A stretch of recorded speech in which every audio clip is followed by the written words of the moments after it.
बहुत सारे persons ITR भरने के बाद अपना इनकम टैक्स रिफंड लेना चाहते हैं।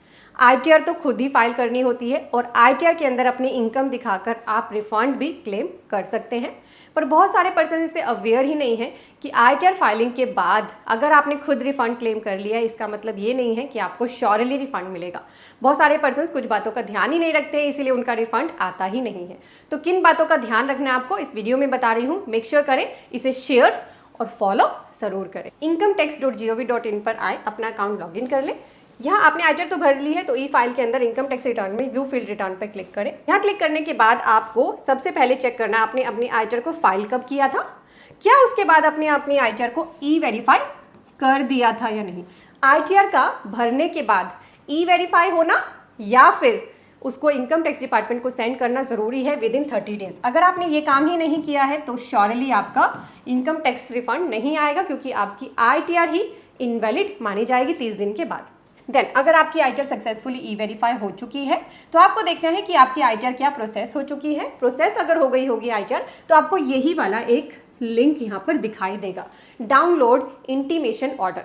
आपको इस इंटीमेशन को डाउनलोड करके क्रॉस चेक करना है। बहुत बार इस इंटीमेशन में लिखा होता है कि आपका रिफंड तो था पर आपको मिला ही नहीं है, आपको इसमें डिटेल्स को क्रॉस चेक करना होता है। अगर इस इंटीमेशन में लिख दिया गया है yes you are eligible for refund, फिर भी आपका रिफंड नहीं आया है तो आप अपने माई प्रोफाइल सेक्शन में चले जाएं। यहाँ पर ऑप्शन होती है माई प्रोफाइल। प्रोफाइल में बैंक अकाउंट्स पर आएंगे तो आपको देखना है कि क्या आपका बैंक अकाउंट वैलिडेटेड है या validated and eligible for refund है या नहीं।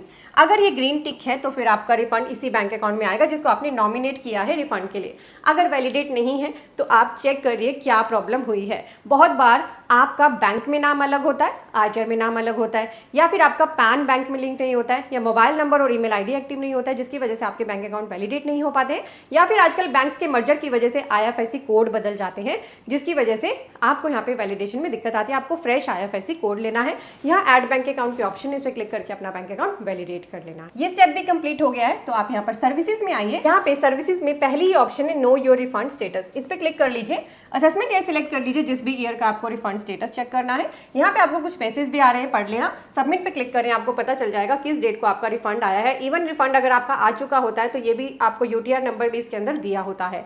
अगर यहाँ पर आपकी कोई डिटेल नहीं आ रही, no refund issued, that means आपको रिफंड मिला ही नहीं है।